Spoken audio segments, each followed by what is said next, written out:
Un jour, je me suis levé avec une idée que j'ai eue dans la nuit de construire des selles. Et donc je suis devenu sellier. Sellier, c'est un métier rare, ancien, fini.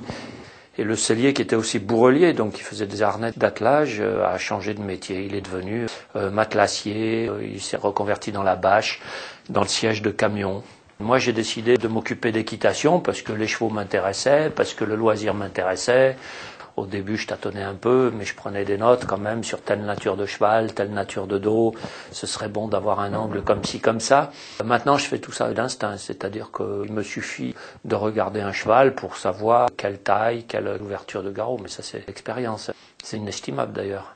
J'écoute évidemment ce qu'on demande, mais moi j'ai une force de proposition parce que je suis aussi cavalier, parce que j'ai des voyages derrière moi, parce que j'ai des années de dressage, j'ai monté des dizaines et des dizaines de chevaux. On n'est pas maître sellier sans monter à cheval et sans savoir comment il fonctionne, quoi. Ça c'est la base du truc quand même, hein. J'ai décidé, depuis le début, de rester dans une ligne des compagnons de la sellerie, dans une ligne des grands selliers. L'objectif, c'était déjà d'obtenir une approche du savoir-faire des anciens. Et pour ça, il y avait des livres, il y avait des vieux ouvrages, il faut aller dans la librairie des compagnons, il faut aller chercher. C'est beaucoup d'heures, c'est beaucoup de temps, c'est pratiquement 15-16 heures par jour. Et puis, il faut tenter. Donc, j'ai tenté, et il se trouve que j'avais la compétence, le petit talent qui me laissait entrevoir que je pouvais m'approcher de ça. Je suis arrivé à un niveau technique, donc de manipulation de cuir, assemblage, couture, enfin définition d'une pièce, tout ça, extrêmement professionnel. Je me suis laissé porter à une intuition, une envie de faire. Et puis si ça marche pas, c'est pas grave.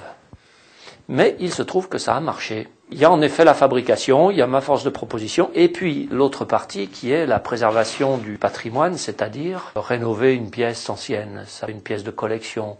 Je suis aussi amené à transmettre. On est très très peu en France là-dessus, 2 ou 3 ou 4 maximum.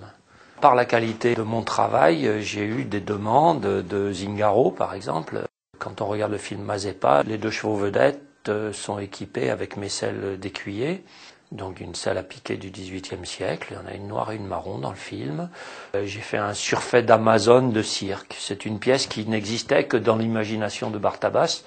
Et j'ai développé ça. Bon, c'est des moments de recherche. Travailler avec des gens comme ça, ça nous donne un petit tonus pour aller chercher plus loin, fouiller un peu plus loin. Et donc tous les gens pratiquement, enfin beaucoup en tout cas des gens du spectacle équestre, ont la selle écuyer que je propose.